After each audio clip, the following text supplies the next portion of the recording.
Olá pessoal, tudo bom? Neste vídeo vamos considerar outro caso particular de interesse na descrição do movimento bidimensional, que é o movimento circular, beleza? E bom, é importante considerar este caso porque sabemos que bom, no cotidiano existe uma grande variedade de situações onde uma partícula descreve uma coisa como esta, uma circunferência, né? Por exemplo, quando um corpo rígido tem rotação em torno de um eixo fixo, beleza?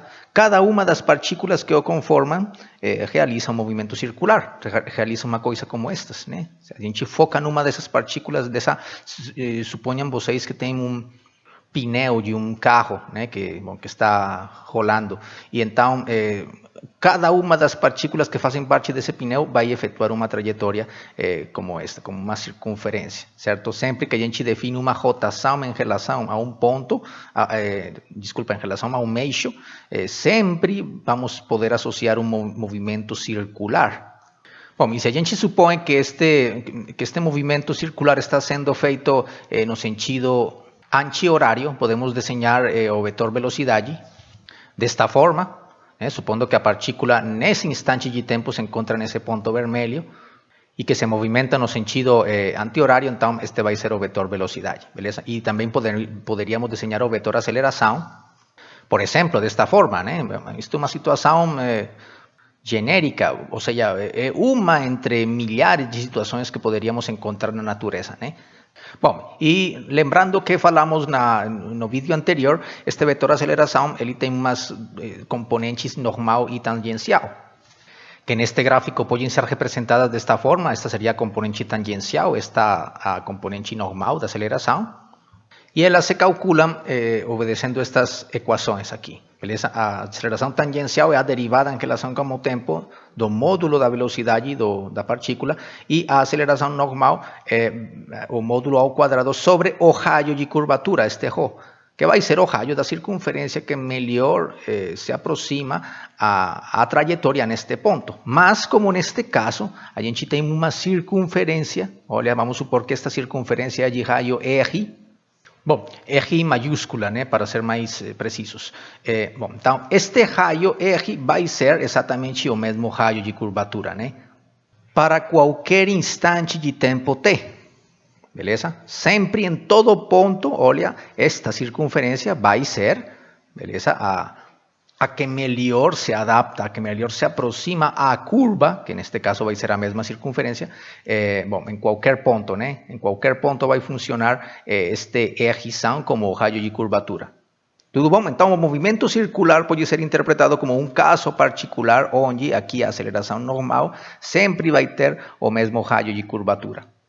Então, nesse caso, a gente escreve que o módulo da componente normal da aceleração é v ao quadrado sobre o raio da circunferência, beleza? Bom, e neste caso específico, quando temos, bom, pelo fato de que a gente observa sempre que a aceleração normal ela vai apontar para o centro da circunferência, certo? Beleza? Então, sempre, para qualquer ponto, imaginem que este ponto estiver, sei lá, em alguma outra posição por aqui, sempre esse vetor, a aceleração normal, apontará para o centro da trajetória. E então, por essa razão é chamada de aceleração centrípeta também. Bom, pelo fato, como já falei, dela estar dirigida, dela estar orientada para o centro, certo? Então, em geral, um movimento circular vai ter duas componentes. Uma delas vai ser a tangencial e a outra vai ser a componente centrípeta, certo? Bom, e vamos ver que neste caso, a aceleração tangencial vai adotar uma forma, bom, partindo aqui dessa expressão, esta expressão irá adotar uma forma particular em termos de grandezas angulares, porque agora o que vamos fazer é descrever este tipo de movimento usando grandezas do tipo angular. Então, aqui a gente irá introduzir uma coisa chamada de posição angular, velocidade angular, aceleração angular, e estas componentes, estas grandezas, estas componentes da aceleração podem ser relacionadas com aquelas grandezas angulares. Tudo bom? Então, vamos começar a fazer essa descrição. Bom, então, vamos por simplicidade escolher a origem do sistema de coordenadas exatamente no centro da circunferência. Então, estes somos eixos x e y. Tudo bom? E dado que a partícula sempre se encontra a uma distância fixa da origem, que é esta distância r, o raio da circunferência, podemos descrever a sua posição só em termos do ângulo que forma este vetor posição. Este vai ser a z que vai desde este ponto até este outro ponto vermelho, vai ser o vetor posição da partícula nesse instante de tempo. Então, a posição da partícula vai estar descrita só em termos do ângulo que forma, certo?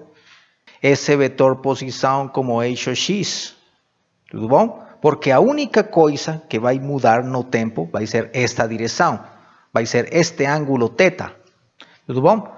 A magnitude deste vetor posição vai manter-se sempre constante. A partícula em qualquer ponto desta circunferência sempre vai ter uma magnitude do vetor posição igual a r, certo? Mas este θ terá um valor diferente para cada posição aqui sobre essa circunferência. Tudo bom? Bom, e lembremos que o vetor posição se escreve analiticamente desta forma. Bom, em termos das componentes x e y. E sabemos então que essas componentes estão relacionadas com este ângulo e com esta magnitude, beleza? Através destas expressões. X igual a r vezes cosseno de θ, né? Como podemos ver aqui neste gráfico, e y igual a r vezes seno de θ. Beleza? Ou seja, que eles são funções do tempo só através deste θ. Tudo bom? Porque o r, já falamos que é constante. E então podemos escrever isto, tudo bom? Então, isto quer dizer que as equações paramétricas do movimento ficam determinadas exclusivamente pela forma que vai ter θ em relação ao tempo. Então, vamos focar nesta grandeza angular, nesta coisa que a gente chama normalmente de posição angular. Bom, mais especificamente, posição angular no instante t. E então, num sentido análogo a como a gente já tem falado anteriormente de velocidade e aceleração, como aquelas características que descrevem a mudança da posição em relação ao tempo, aqui neste contexto das variáveis angulares, a gente pode também definir uma grandeza que descreve a mudança da posição angular em relação com o tempo, que podemos chamar de velocidade angular.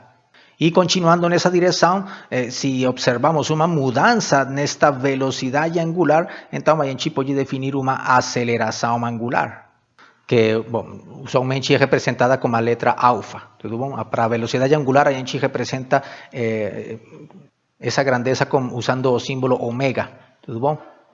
E então podemos matematicamente estabelecer que a velocidade angular é definida como a derivada da posição angular em relação com o tempo. E a aceleração angular, então, vai ser definida como a derivada da velocidade angular em relação com o tempo. Bom, e então, estas três coisas serão as grandezas fundamentais que irão descrever a cinemática do movimento circular. Bom, vale a pena aqui observar que, de forma geral, podemos encontrar relações entre estas variáveis angulares e aquelas grandezas típicas que já definimos anteriormente, como a posição, a velocidade, a aceleração, enfim. Bom, em relação com a posição, já a gente conhece estas relações, beleza? Então, o vetor posição está relacionado com a posição angular através destas relações. Agora vamos ver como está relacionado o vetor velocidade, tudo bom? Então, lembremos que as componentes do vetor velocidade, elas são obtidas fazendo as derivadas das correspondentes componentes do vetor posição, beleza? As derivadas em relação com o tempo. Então, aqui está a primeira componente x, que vai ser a derivada de x em relação ao tempo. Ou seja, que vai ser a derivada desta coisa que temos aqui, certo? Ou seja, isto é igual a derivada em relação ao tempo de r cosseno de θ. Mas sabemos que este r é uma constante. Então, podemos escrever isto aqui. Ou seja, este r, esta constante sai deste parênteses, né? Então, a derivada só irá afetar esta função que vai depender do tempo. E então, aqui observamos que temos uma composição de funções. Temos a função cosseno, que depende de θ, que a sua vez é uma função que depende do tempo, certo? Então, aqui podemos aplicar aquela regra da cadeia da qual falamos no vídeo anterior.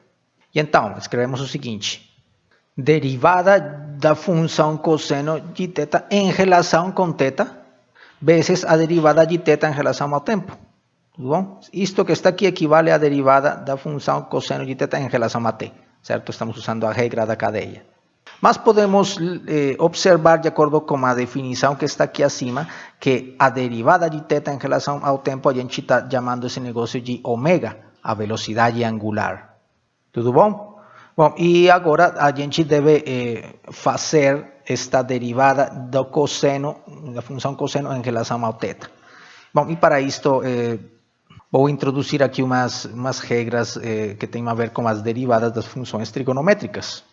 Bom, essas regras falam o seguinte. Bom, estas equações aqui não vou demonstrar, talvez vocês farão isso no curso de cálculo, tudo bom? Mas vamos usar várias vezes aqui neste curso e vocês também usarão isto em outros cursos de física ou matemáticas, enfim, um monte de vezes, né? Estas regras aqui que têm a ver com as derivadas das funções trigonométricas seno e cosseno, certo? Então, a derivada do seno de θ, esta primeira regra aqui, derivada de seno de θ em relação à variável θ, né, é igual à função cosseno, tudo bom? E, por outra parte, a derivada da função cosseno de θ em relação a θ vai ser igual a menos seno de θ.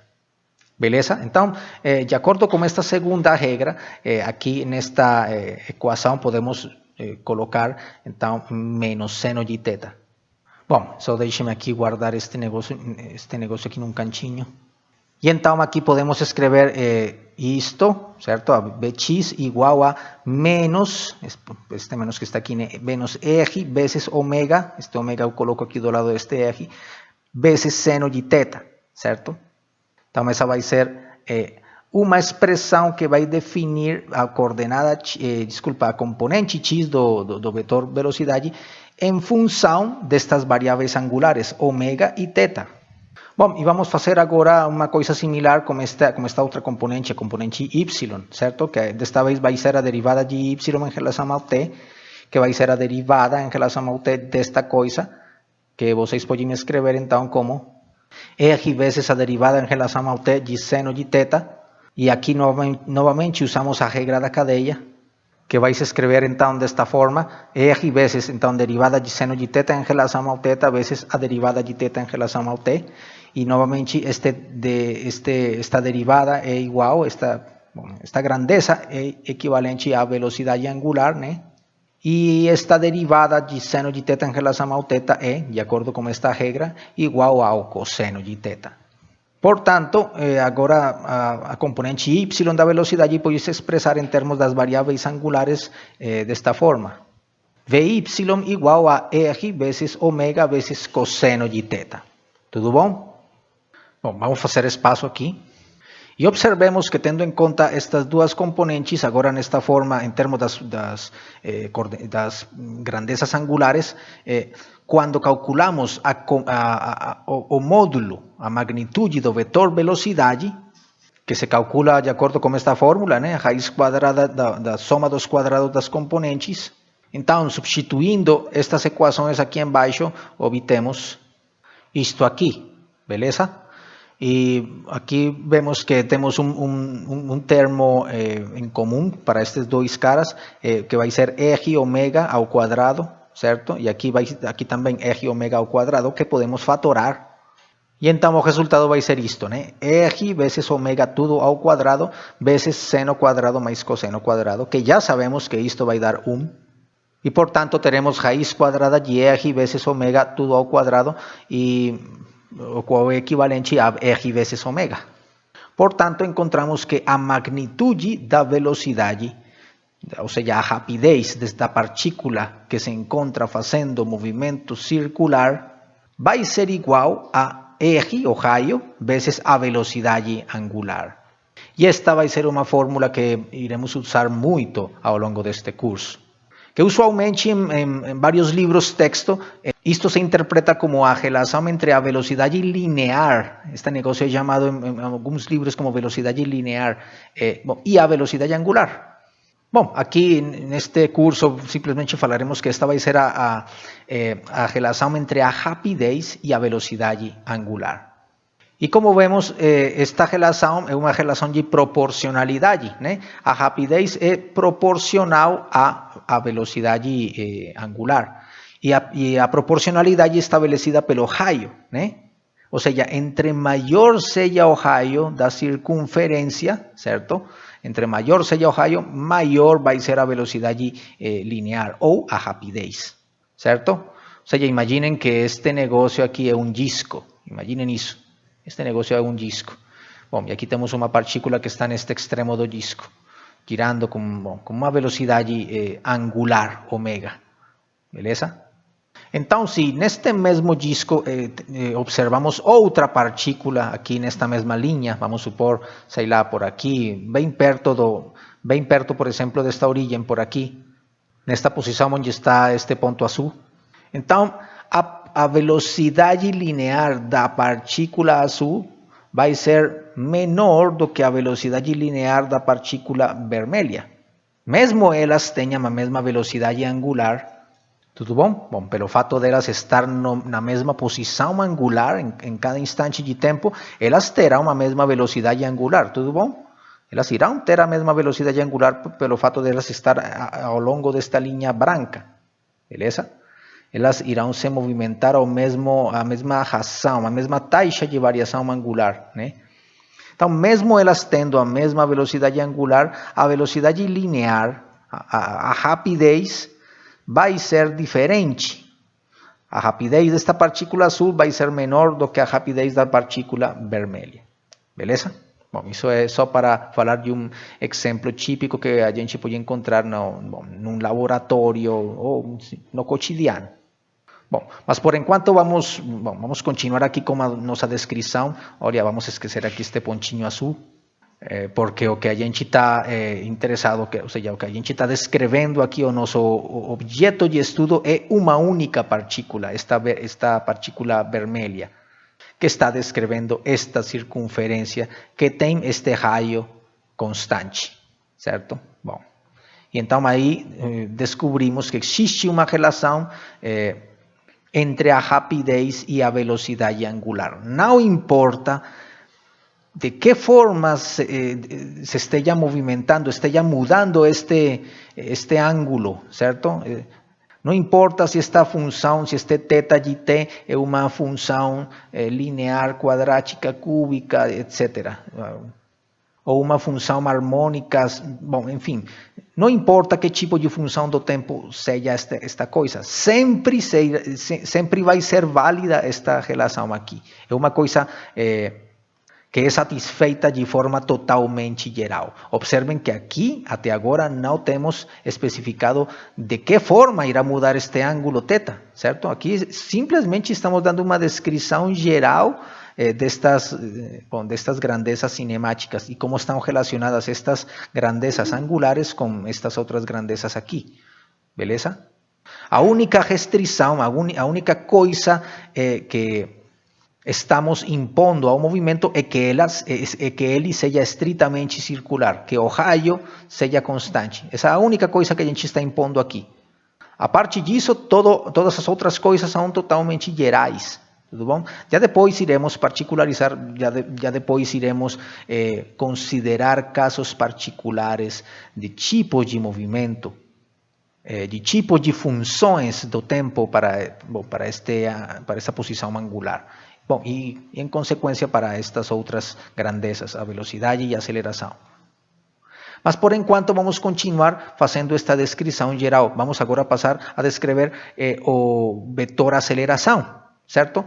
Especificamente as componentes tangencial e normal da aceleração. Esse desenho que tínhamos feito aqui no começo do vídeo, onde estávamos representando as componentes normal e tangencial da aceleração. E, bom, lembremos que esta componente normal, neste caso estamos chamando de aceleração centrípeta. Então, vou mudar aqui a notação, vou pôr aqui AC. E lembremos que a aceleração centrípeta é dada como o módulo da velocidade ao quadrado sobre o raio, né? Bom, vamos fazer espaço aqui. Bom, e agora com esta informação que temos aqui, podemos substituir R ômega aqui no numerador. Então vai ficar R ao quadrado vezes ômega ao quadrado sobre R. Destes R vai se simplificar com este R de embaixo e fica finalmente R vezes ômega quadrado. Beleza? Então a aceleração centrípeta pode se expressar como uma grandeza que depende quadraticamente da velocidade angular. Bom, e por outra parte, a componente tangencial da aceleração é a derivada do módulo da velocidade em relação ao tempo. Então, bom, vamos apagar aqui esta parte. Então, temos aceleração tangencial igual a esta derivada aqui, onde o módulo agora pode ser expresso de acordo com esta relação, certo? Ou seja, substituímos aqui nesta equação R vezes ômega, e então teremos aqui a derivada em relação ao tempo de R vezes ômega, e sabemos que R é uma constante, portanto, isto vai ser igual a R vezes derivada de ômega em relação ao tempo. E sabemos que esta derivada de ômega em relação ao tempo é a mesma aceleração angular, beleza? Por definição, esta é a aceleração angular. Então, podemos escrever aqui, este negócio é igual a R vezes alfa. Tudo bom? A aceleração tangencial, a componente tangencial da aceleração, é uma coisa proporcional à aceleração angular. Bom, então é dessa forma que podemos encontrar esta outra relação entre o vetor aceleração, certo? E estas grandezas angulares, porque olha, aqui o que estamos escrevendo, relacionando são as componentes, olha, do vetor aceleração. Ou seja, estamos falando do vetor aceleração em termos destas grandezas angulares. E então, portanto, bom, podemos fazer aqui um resumo, só deixe-me dar uma organizada a todas estas ideias. O que temos falado até agora é que na descrição em geral de um movimento circular, o vetor posição, beleza, pode estar dado por pode ser escrito em termos destas relações. O vetor velocidade, beleza, vai estar dado também em termos destas relações aqui, as duas componentes, x e y, que estão dadas em termos destas grandezas angulares fundamentais. A posição angular no instante t, a velocidade angular no instante t e a aceleração angular no instante t. E temos aqui embaixo de que forma estão relacionadas a rapidez ou velocidade linear e as componentes centrípeta e tangencial da aceleração com estas grandezas angulares. Beleza? E então agora sim vamos considerar casos particulares. Que tipo de movimento circular vamos considerar aqui neste curso? Beleza? Então vamos começar pelo caso mais simples, que é aquela situação onde esta partícula se movimenta a um ritmo constante, a uma velocidade constante, a uma rapidez constante, sempre com a mesma taxa de variação em relação ao tempo. Tudo bom? Ou seja, isso quer dizer que a velocidade angular, né? A velocidade angular vai ser uma constante. Este ângulo θ, esta posição θ, ela vai evoluir a um ritmo constante. Então, isso significa que aqui, desde o ponto de vista destas grandezas, a aceleração angular vai ser igual a zero. E vamos chamar esse caso número 1 o movimento circular uniforme. Bom, pelo fato simplesmente de que esta velocidade angular vai ser constante, vai ser uniforme, certo? Então, a aceleração angular é igual a zero, portanto, este ômega, ou melhor, aqui a partir desta equação, este ômega, a derivada de ômega em relação ao tempo vai ser zero, o qual implica que ômega vai ser uma constante. E então significa que aqui esta equação vai implicar o seguinte, que a derivada de θ em relação ao tempo é igual a uma constante, que estamos chamando de ômega, a velocidade angular. Portanto, isto significa que se fazemos o processo inverso, ou seja, se quisermos obter esta função, este θ, conhecendo ômega, então teremos que fazer uma integral. Em outras palavras, θ é a antiderivada de ômega, certo? Bom, isto é conhecido como o teorema fundamental do cálculo, beleza? Ou seja, que se a gente escreve isto, pode escrever também esta outra coisa. Ou seja, se ômega é a derivada de θ, então θ vai ser a antiderivada de ômega. E operativamente falando, isto corresponde a fazer a integral. Θ vai ser igual à integral de ômega em relação ao tempo. Mas como aqui ômega é uma constante, ela pode sair da integral. A gente usualmente usa essa frase, né? Então escreve o seguinte: ômega vezes integral de t. E esta integral vai ser igual a t mais uma constante de integração. Beleza? Ou seja, escrevemos isto: ômega vezes t mais c. E, portanto, podemos escrever que isto é igual a ômega vezes t mais ômega vezes aquela constante de integração. Bom, e dado que este negócio é uma constante vezes outra constante, a toda esta coisa eu posso chamar arbitrariamente como outra constante C'. E então isso quer dizer que esta grandeza θ pode ser escrita como θ igual a ômega t mais C'. Tudo bom?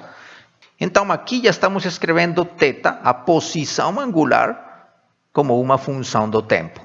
Tudo bom?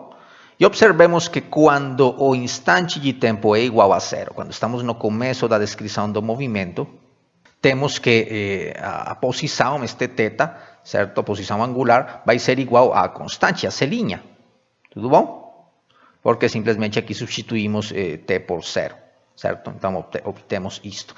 Portanto, a esta constante C' que eu defini arbitrariamente, podemos chamar de posição angular inicial, θ0, que vamos representar aqui desta forma, né? θ e embaixo um zero. Bom, seguindo a mesma notação que temos usado anteriormente, né? Para representar os valores no instante de tempo inicial. Então, neste caso, que estamos falando de uma posição angular, então θ0 irá representar a posição angular no instante inicial, no instante zero. E então, significa que esta equação pode se escrever como θ de t igual a θ0, posição angular inicial, mais velocidade angular vezes tempo. E essa vai ser a equação fundamental que irá identificar o movimento circular uniforme. E então, por essa razão, vamos destacar esta expressão. E, vamos colocar ela por aqui neste cantinho. Beleza, então a partir desta equação podemos deduzir várias grandezas que identificam também este movimento circular uniforme. Como, por exemplo, o fato de que podemos definir um período, né, um período de rotação. E junto com o período também podemos definir uma frequência de rotação. Enfim, vamos apagar aqui esta parte. Bom, então aqui eu fiz esta divisão aqui só para separar esta informação, certo, desta outra, porque, olha, esta informação é válida em geral, para qualquer caso de movimento circular. Entanto que aqui estamos considerando um caso particular, onde a posição angular depende linearmente do tempo, que é o caso do movimento circular uniforme. Bom, e vamos aproveitar esta equação aqui para considerar a seguinte situação.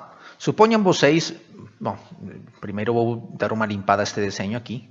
Bom, então, como estava falando, suponham vocês que em determinado instante de tempo, a partícula está aqui nesta posição, neste ponto vermelho, e vamos supor que esse vai ser um instante de tempo T1. E então significa que nesse instante de tempo a posição angular da partícula podemos chamar de θ1. E logo depois, quando o tempo continua transcorrendo, a partícula se encontra, sei lá, por aqui neste outro ponto, no instante de tempo T2, beleza? E então ali a posição angular vai ser esta aqui, θ2, tudo bom? Podem dar aqui qualquer valor, né? θ1 igual a 45 graus, por exemplo, e esta outra coisa pode ser um ângulo de 150 graus, enfim. Mas esses valores é conveniente sempre expressá-los em termos de radianos, certo?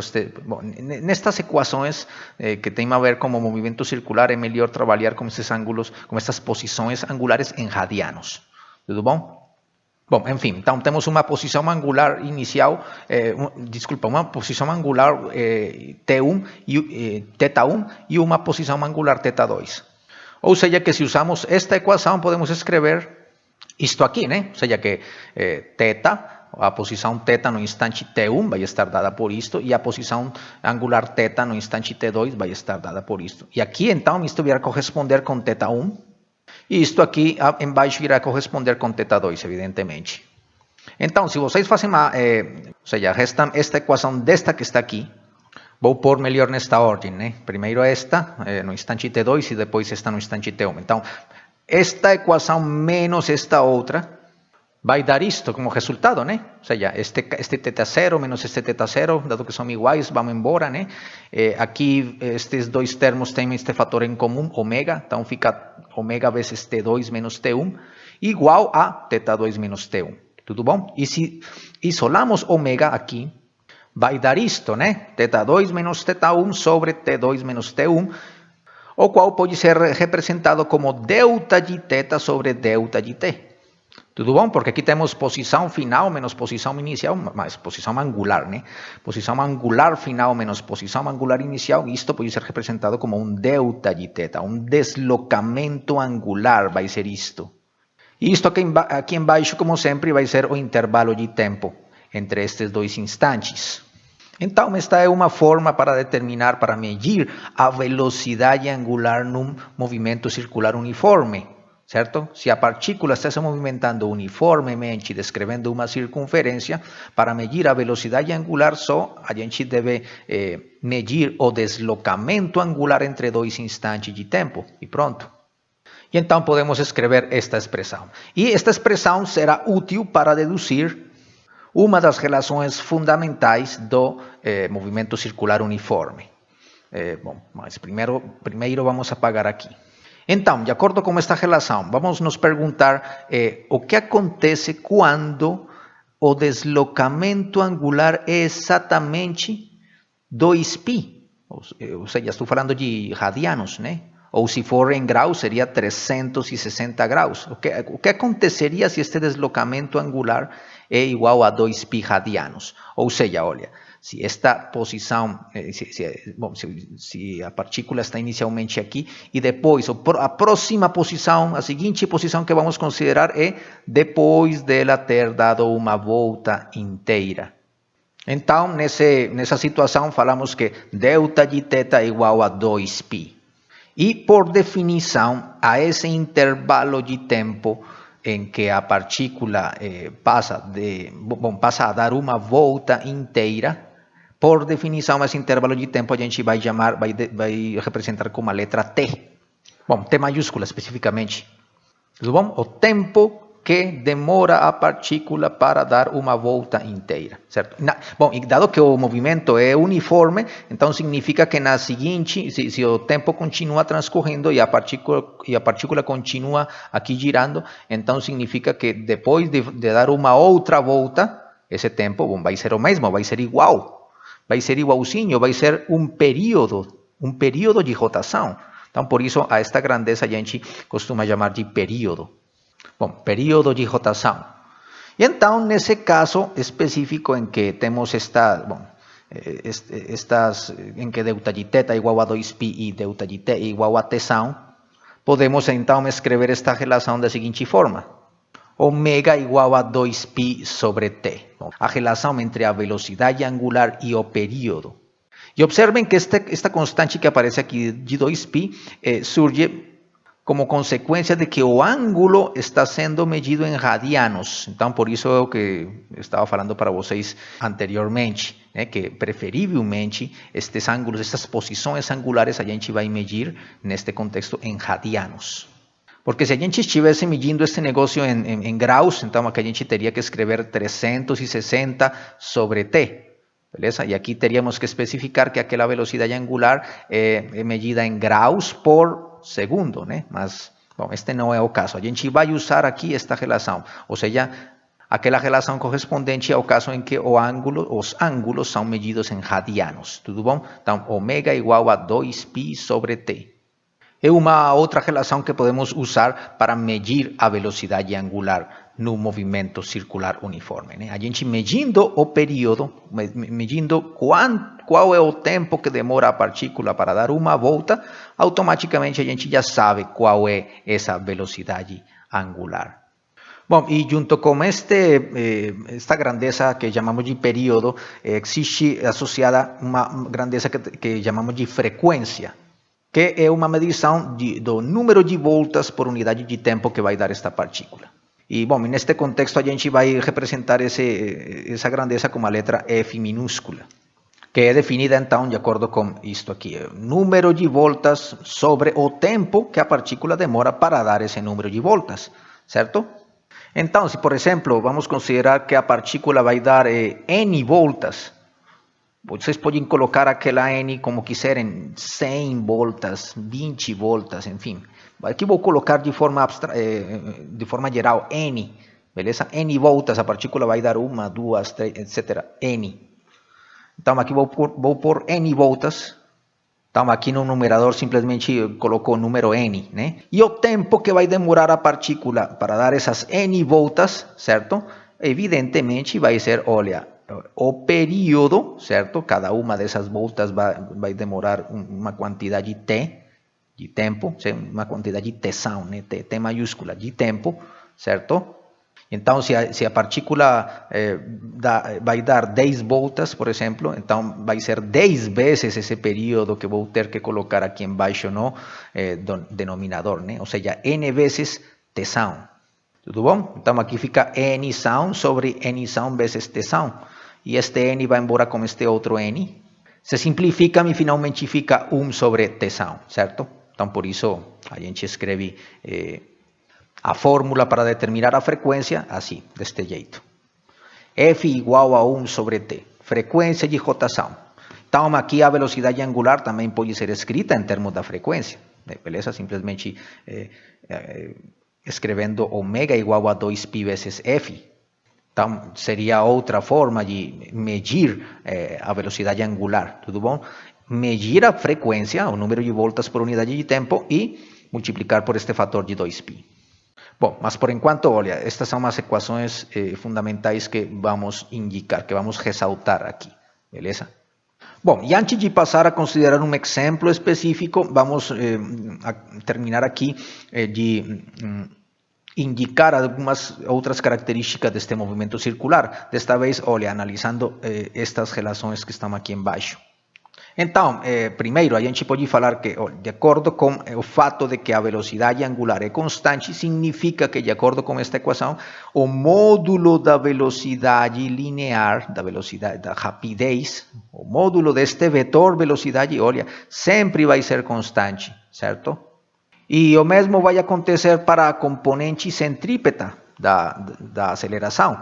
R vezes ômega quadrado também vai ser constante, beleza? E podemos observar também que não vai ter componente tangencial da aceleração, certo? Porque este alfa é igual a zero. Então, o movimento circular uniforme está caracterizado pelo fato de ele ter uma aceleração que sempre vai apontar para o centro. Então, seja que a partícula estiver aqui no instante t1, certo? A aceleração aqui vai apontar para o centro da circunferência. Ou seja, que a partícula estiver aqui no instante t2, também aqui, neste caso, a aceleração vai apontar para o centro.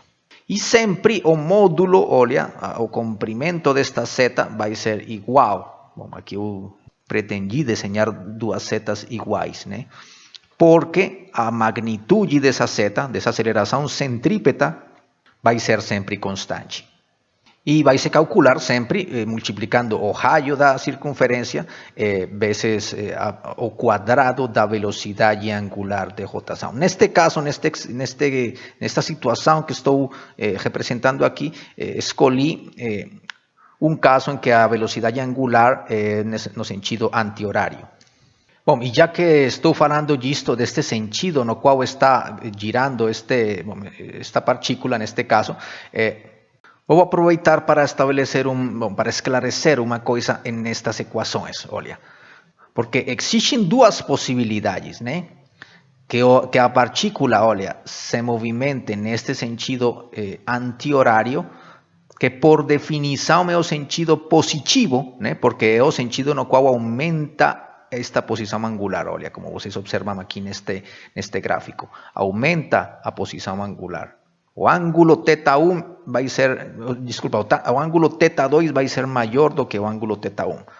Beleza? O movimento está sendo feito de tal forma que acontece isso. O ângulo está aumentando nesta direção e, por definição, esta vai ser a direção positiva, o sentido anti-horário.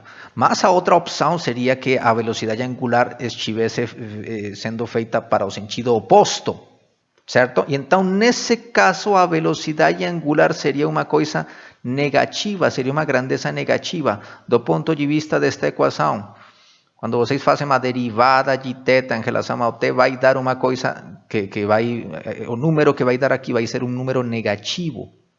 Bom, e aqui também irá aparecer este número, bom, aquele número vai ser negativo. O número ômega vai ser negativo nesse caso, em que a partícula, sei lá, esteja se movendo no sentido horário, no sentido negativo, certo? Porque, olha, de acordo com esta equação, o delta de θ vai ser um deslocamento negativo, certo?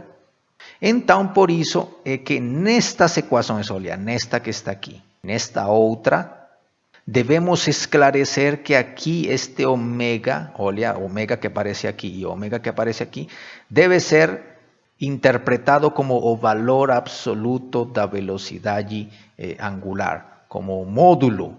Simplesmente pela razão de que este negócio, este V que está aqui, este V, é um número positivo definido. Também este t que está aqui, este período. O período, por definição, é uma coisa que é definida positivamente.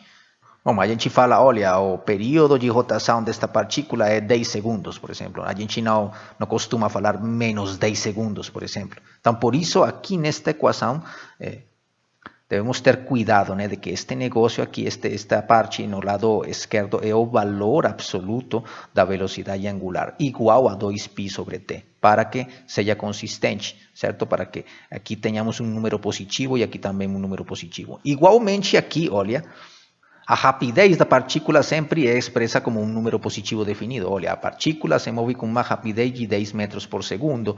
Seja que ela se esteja movendo para a direita, para a esquerda ou para a direita, sei lá, no sentido horário ou anti-horário. A gente fala que a rapidez, o módulo da velocidade é um número positivo. Então, também aqui devemos escrever R vezes o valor absoluto dessa velocidade angular. Tudo bom? Aqui não é necessário, porque aqui este ômega está elevado ao quadrado, enfim.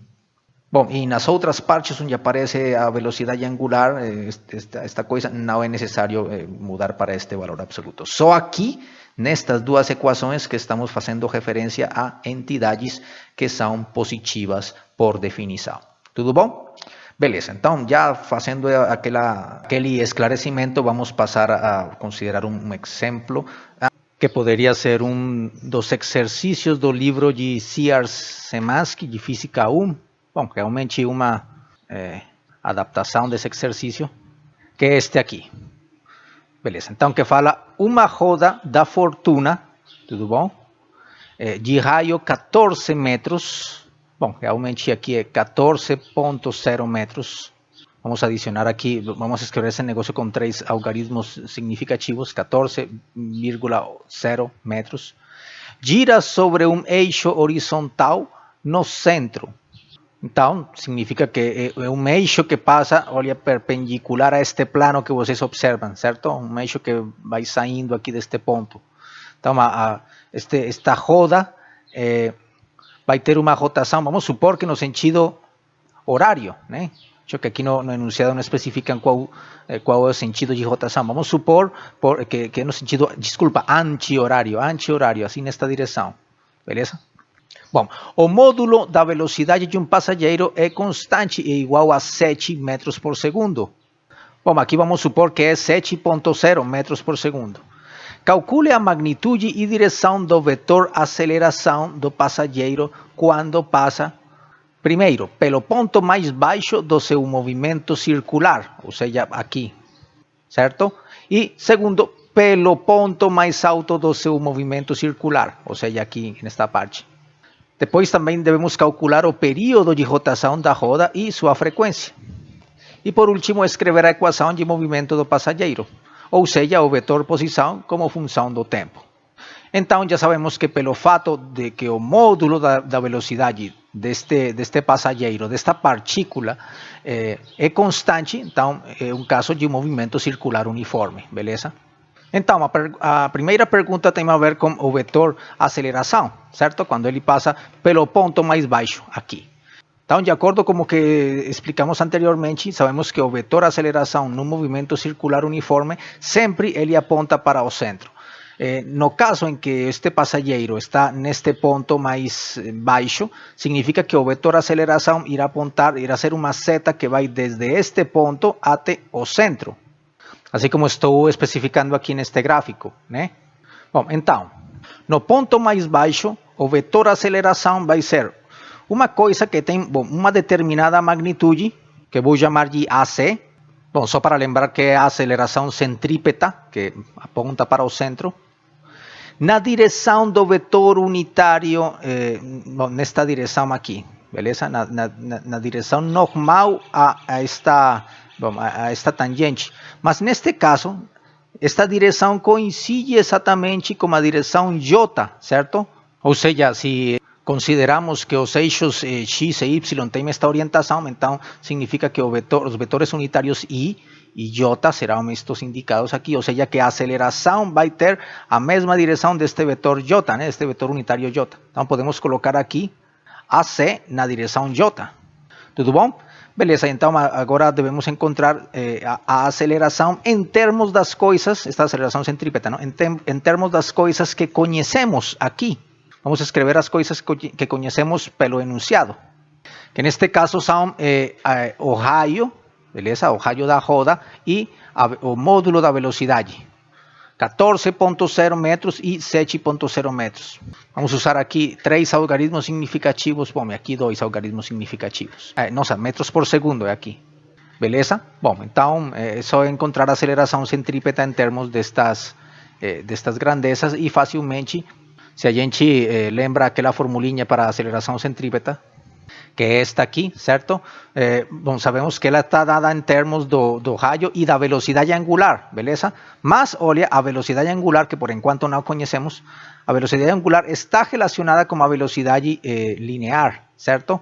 Ou seja, usando estas duas fórmulas, podemos fazer o seguinte, olha, primeiro a velocidade angular podemos expressar em termos de V e R, certo?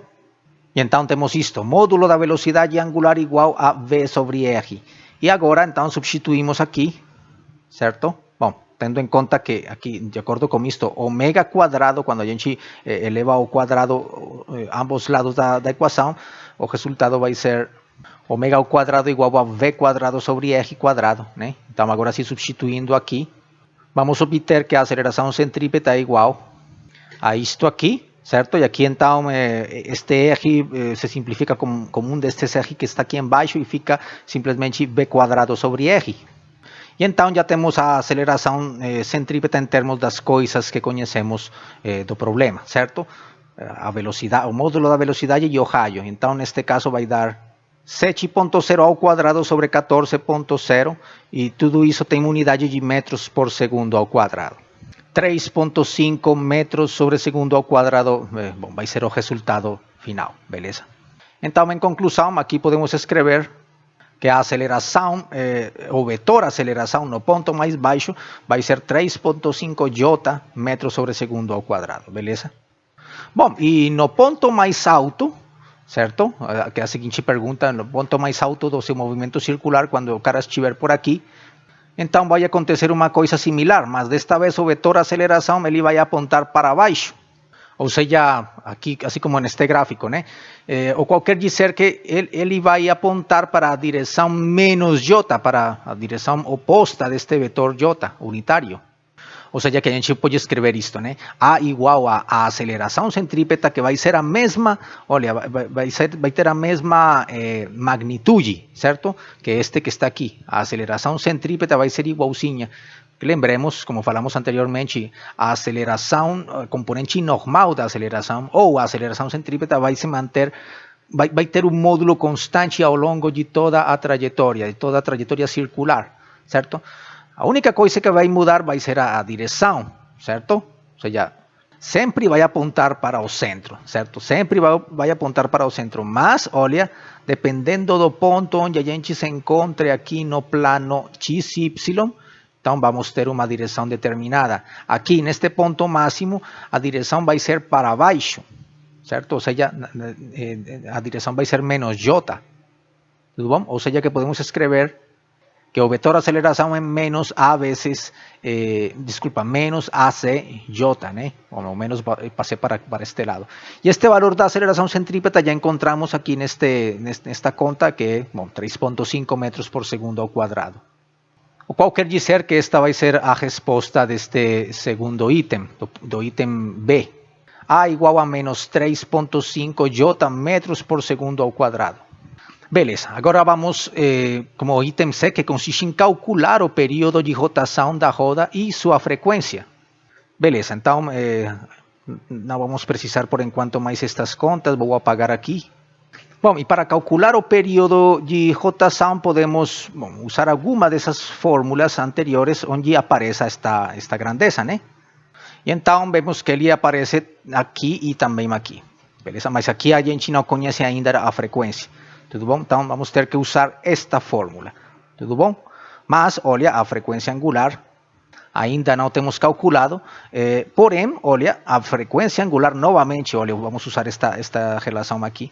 A frequência angular pode ser encontrada usando esta relação, dado que sim conhecemos V e R, certo? O módulo da velocidade e o raio, certo? Então, vamos usar estas duas expressões aqui. E, portanto, aqui vamos eliminar a variável que por enquanto não nos interessa, que vai ser a velocidade angular, certo? O que nos interessa aqui, a incógnita que nos interessa neste caso é o período. Aqui temos um sistema de duas equações com duas incógnitas. Uma incógnita é ômega e outra incógnita é t. Mas, neste caso, repito, o que nos interessa vai ser a incógnita t, o período, certo? Então, a partir desta equação, já sabemos que o valor absoluto de ômega vai ser V sobre R, e então igualamos, substituímos aqui neste lado esquerdo desta equação. E, portanto, o resultado vai ser isto aqui, né? V sobre R igual a 2π sobre t, e é só isolar t. E então vai dar t igual a 2π vezes R sobre V. Bom, já sabemos o que é R e sabemos o que é este V, certo? Então, t igual a 2 vezes π vezes 14,0 metros sobre 7,0 metros por segundo. Então, estes metros vão embora e esta unidade de segundos vai ficar acima, certo? E o resultado vai ter que ser expresso com dois algarismos significativos, certo? Porque, olha, esta grandeza aqui tem dois algarismos, enquanto que esta aqui tem 3. Então, quando vocês fazem uma conta na calculadora, vai dar 12,5663, bom, etc. E então, aproximadamente, isto vai ser igual a 13 segundos, né? 13 segundos. Bom, se expressamos essa grandeza com dois algarismos significativos, tudo bom? Bom, então, essa será outra das respostas às perguntas, especificamente a pergunta C, o item C. O período de rotação, então, é 13 segundos, o qual significa que esta pessoa ela vai demorar 13 segundos em dar uma volta completa, beleza? Bom, e a frequência simplesmente vai ser o inverso do período. Ou seja, F igual a 1 sobre T, que vai ser igual a 1 sobre 13 segundos. Então, observem que as unidades da frequência, por definição, vão ser segundos a menos 1. E vamos ter como resultado, então, que a frequência é 0,77 segundos a menos 1. E aproveito aqui para falar que esta coisa, segundos a menos 1, neste contexto também é chamado de Hertz, que vai ser a unidade em que são expressas as frequências na natureza, no Sistema Internacional de Unidades, o Hertz. Então, Hertz é igual a 1 segundo a menos 1. Bom, e esta palavra Hertz é simplesmente em referência àquele famoso físico que fez grandes aportes precisamente na área das ondas, né? Especificamente as ondas eletromagnéticas. Ele foi um dos primeiros em apontar a existência, a descoberta das ondas eletromagnéticas experimentalmente, Hertz. Beleza? Então, bom, como uma homenagem a este eminente físico, a gente usa hoje em dia esta unidade para medir as frequências, nos fenômenos que são oscilatórios, ou fenômenos que são periódicos, como por exemplo este movimento circular uniforme. Então, a frequência vai ser 0,77 Hz. Bom, e aqui aproveito para mencionar, já que estamos falando aqui dos hertz, que a unidade para medir a velocidade angular, este ômega, também vai ser este, hertz. Tudo bom? Porque, olha, de acordo com esta expressão aqui, o módulo da velocidade angular vai ser igual a 2π vezes f, certo? Lembrando que f é igual a 1 sobre t, então temos que ômega, o valor absoluto de ômega é igual a 2 vezes π vezes f. Bom, e portanto, se as unidades de f são os hertz, também as unidades para ômega, para a velocidade angular, também serão a medida em hertz. Tudo bom? Então podemos escrever isto, né? Este símbolo significa, olha, a unidade de medição desta grandeza física, certo? A gente costuma escrever aqui este parênteses quadrado, né? E dentro aqui a grandeza física da qual estamos falando. Então, a unidade de medição desta grandeza física são os hertz. Bom, no Sistema Internacional de Unidades. Beleza. Bom, e por último, olha, vamos encontrar a equação de movimento do passageiro, ou seja, o vetor posição como função do tempo. Beleza? Tudo bom? Bom, mas antes de continuar aqui, estava esquecendo falar um pouquinho sobre este resultado aqui. Olha, antes de passar a encontrar a equação de movimento, olha, aqui o valor para F foi 0,77 Hz. E então, isto significa que por cada segundo, a partícula vai descrever 0,77 voltas. Bom, simplesmente isso eu queria mencionar. Isto é o que significa este negócio da frequência, porque lembremos que a frequência é o número de voltas por unidade de tempo. Então, vai dar 0,77 voltas por segundo. Tudo bom? Ou seja, ela não consegue dar uma volta inteira em um segundo. Ela consegue dar 0,77. Beleza, então... vamos agora sim descrever a equação de movimento do passageiro, ou seja, o vetor posição como função do tempo. Por enquanto, acho que podemos apagar aqui esta parte. Então, para isso, vamos ter que lembrar que o vetor posição se escreve desta forma, certo? Onde θ, especificamente, ele obedece ou seja, é uma função que tem esta forma, é uma função linear do tempo. Beleza?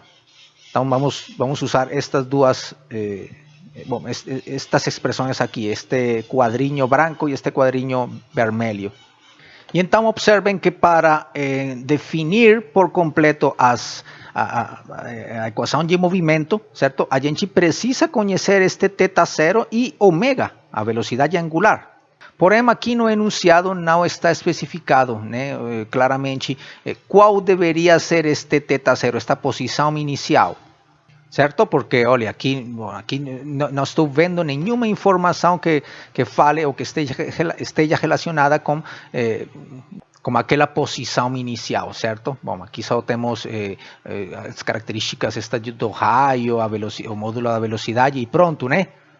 Ou seja, não tem nenhuma parte no enunciado que fale, olha, o cara que está vendo, que está observando este movimento, ele liga o cronômetro, sei lá, quando a pessoa está por aqui, nesse ponto. Ou quando a pessoa está aqui neste outro ponto, enfim, não está especificada essa informação ali. Então, a gente pode selecionar este valor de posição inicial de forma arbitrária, certo? Isso, digamos que não vai ter importância. Qualquer coisa que a gente colocar aqui vai dar uma descrição correta do movimento.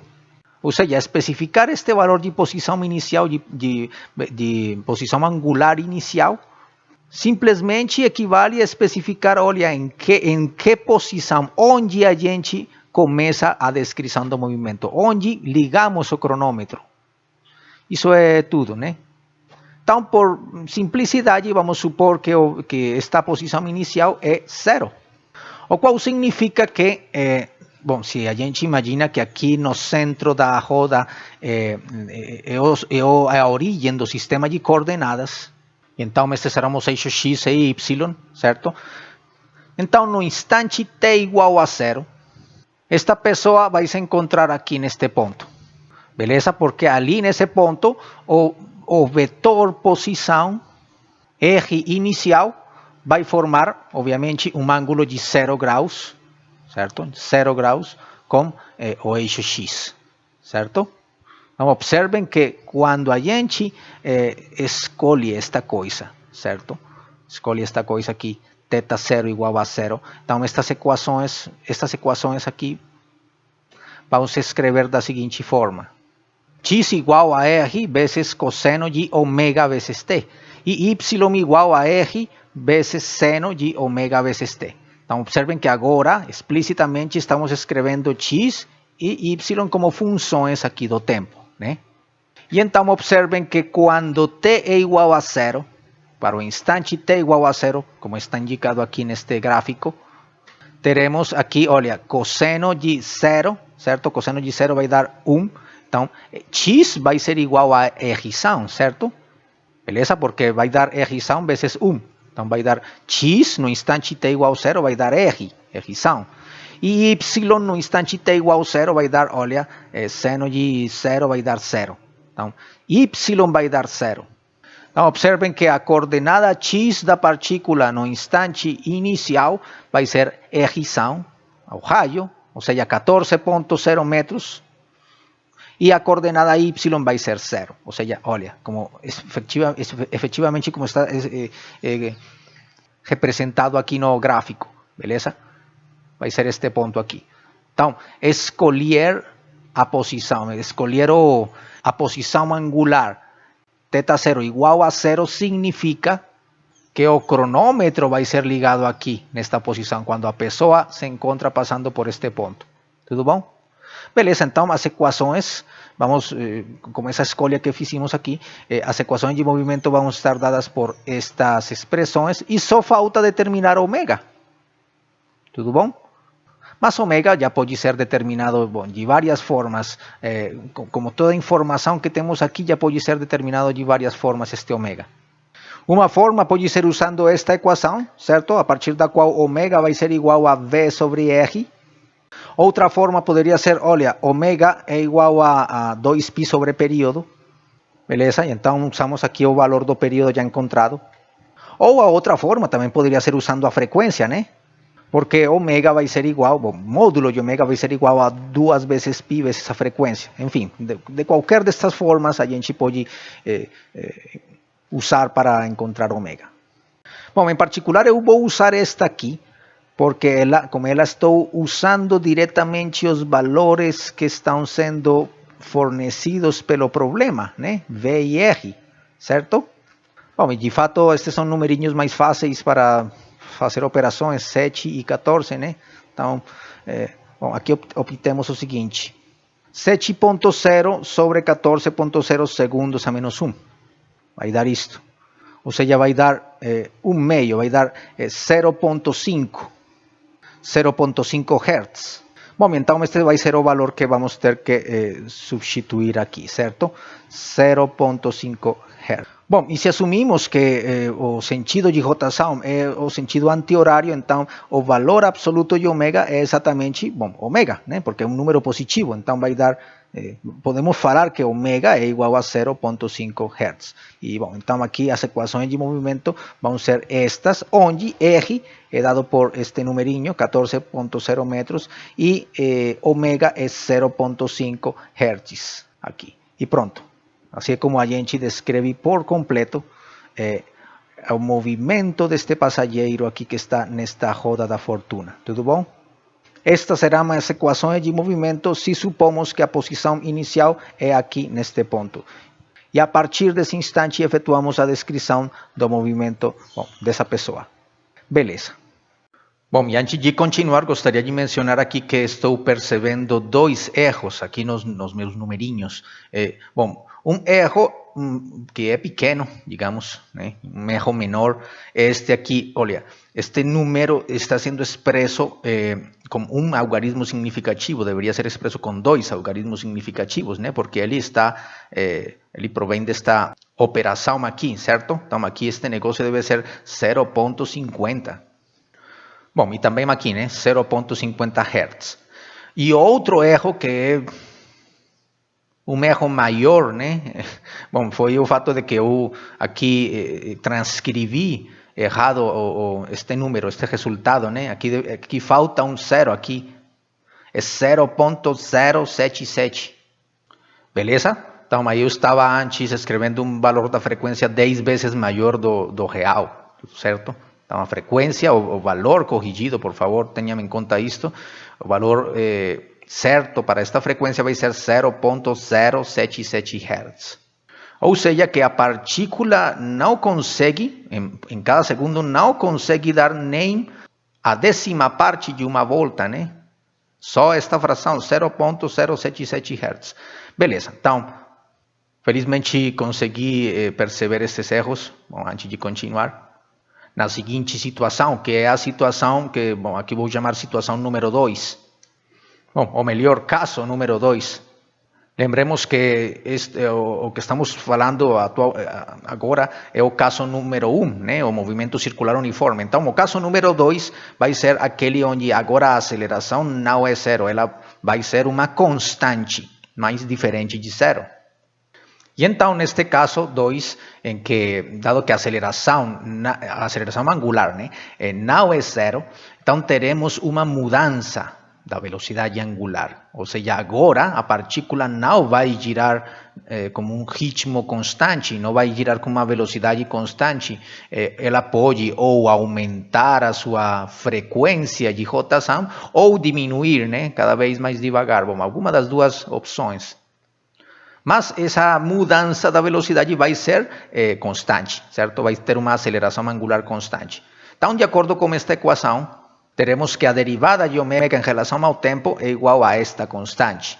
E, novamente, isto implica, usando o teorema fundamental do cálculo, que a velocidade angular vai ser a antiderivada desta coisa, de alfa, certo? Ou seja, ômega é igual a integral de alfa dt.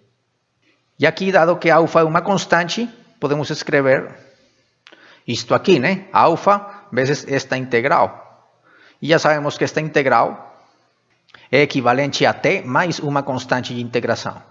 E então, portanto, teremos que isto é igual a alfa vezes t mais c, o qual é equivalente a alfa t mais alfa vezes c, que aqui novamente isto vai ser uma constante que eu posso denominar de qualquer forma, posso colocar, por exemplo, c'. E então podemos escrever que ômega é igual a alfa vezes t mais aquela constante c'. E então aqui nesta equação vemos que ômega então está expressa como uma função do tempo.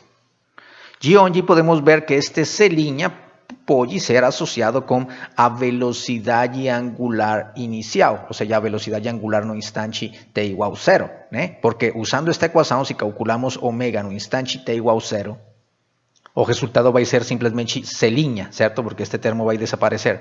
Ou seja, que este c' pode ser chamado de ômega zero.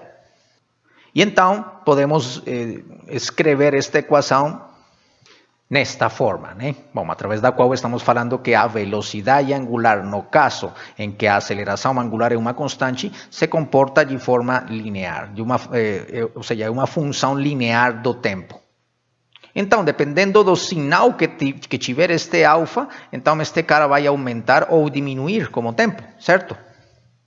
Ou seja, se este alfa for positivo, o qual quer dizer que o sentido da aceleração angular vai ser positivo, o que é equivalente a falar que, olha, a variação da velocidade angular em relação ao tempo vai ser positiva, ou seja, que irá aumentar em relação ao tempo. Então, evidentemente, corresponderá aqui ao caso em que este alfa for maior que zero, nesta equação. E vice-versa, né? O cara irá diminuir no caso em que alfa seja menor que zero, em que alfa seja um número negativo. Porque nesse caso, a aceleração angular vai estar definida no sentido horário, né?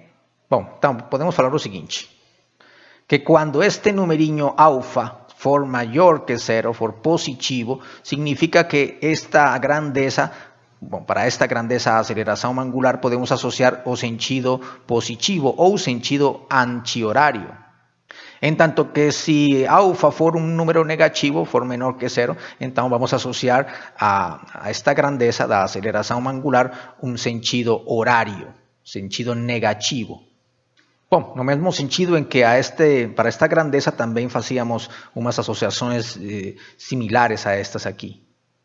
Ou seja, ômega vai ser positivo neste caso e vai ser negativo neste outro caso. Bom, enfim, seja o que for, seja positiva ou negativa, esta constante, isto vai representar um movimento uniformemente acelerado, um movimento circular uniformemente acelerado.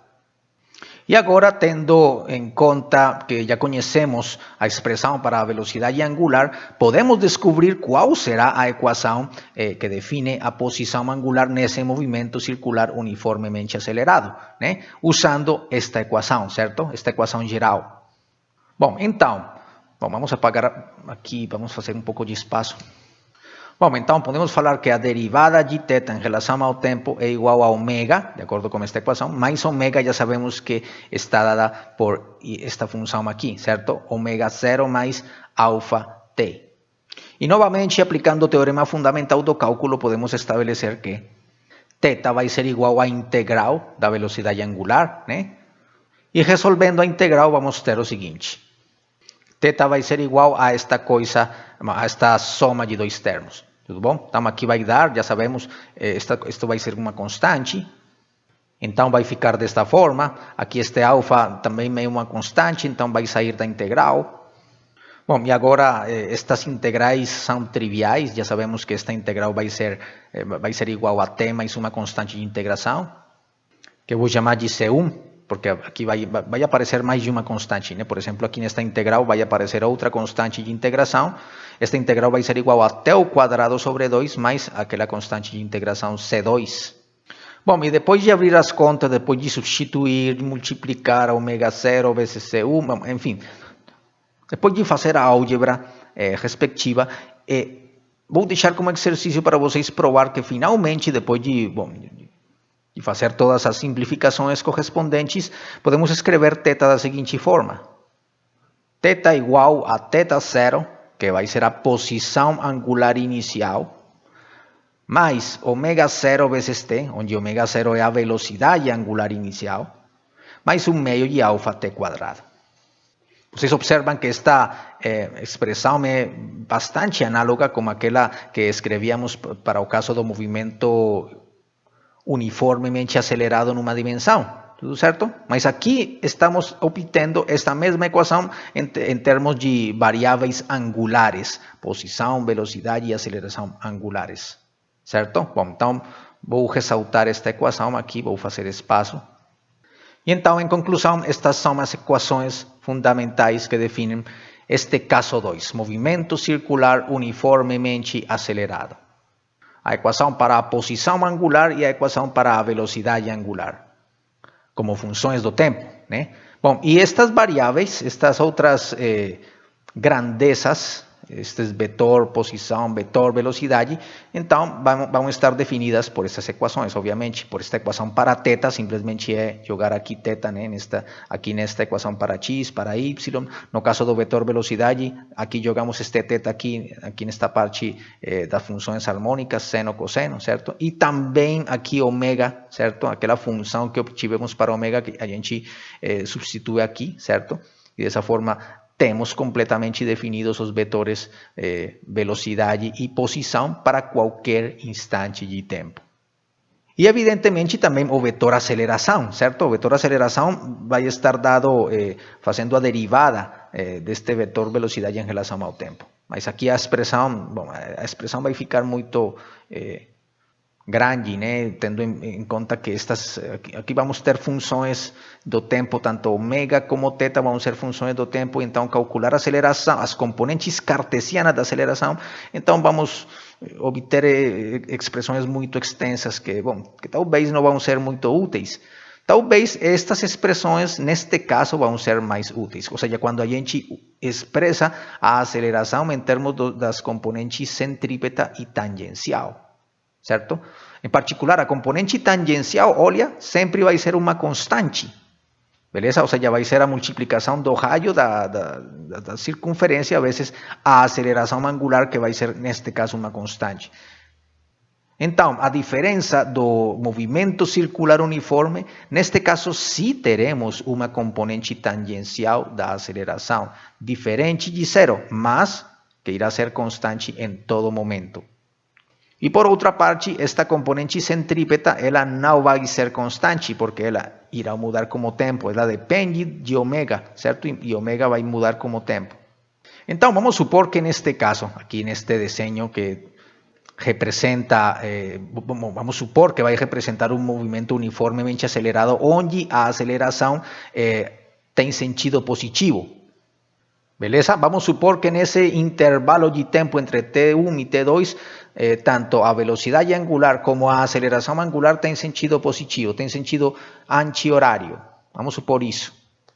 Então, o vetor, ou melhor, a componente tangencial da aceleração aqui neste ponto 1, vamos supor que pode ser representada de acordo com isto, né? De acordo com esta seta, certo? Observem que a direção desta seta que estou desenhando aqui corresponde ao fato em que alfa, olha, tem sentido positivo, né? Seguindo aqui com esta equação, olha, este numerinho AT vai ser um número positivo, dado que alfa é positivo. Estamos aqui nesta situação, certo? Então, por isso eu estou desenhando a seta nesta direção. Na mesma direção do vetor velocidade.